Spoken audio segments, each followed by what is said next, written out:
అధైర్యపడితే ధైర్యపు మాటలు అలా అంటున్నారుగా వాళ్ళు.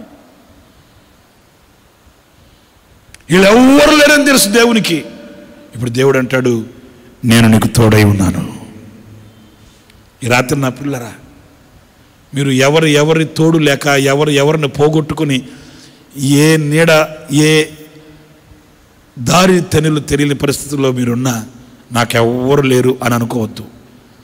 నీతో ఆయన ఉండడానికి ఇష్టపడ్డాడు. నీ ఒంటరితనములో ఆయన జంటగా నిలిచి, నీ ఒంటరితనములో ఆయన నీకు తోడుగా నిలిచి, నీవు వెళుతున్న మార్గమంతటిలో ఆయన నీకు తోడుగా నిలిచి ఉపకారములను చేసి, నీ ప్రారంభం కొద్దిగా ఉన్నప్పటికీ నిన్ను అంచెలంచెలుగా ఆశీర్వదించి ఆనాడు యాకోబుకు ఉపకారం చేసిన నా దేవుడు ఈ రాత్రి నీతో చెప్తున్నాడు, నేను నీకు తోడై ఉపకారము చేస్తాను. ఉపకారములను తలంచి నీవు కృతజ్ఞుడవై బ్రతికేటట్లు ఆయన నీకు తోడుగా నిలిచి నడుస్తాడు. అదిగో నీకు తోడుగా ఉన్న సంగతి వాళ్ళు తెలుసుకొని గడగడలాడిపోతారంట.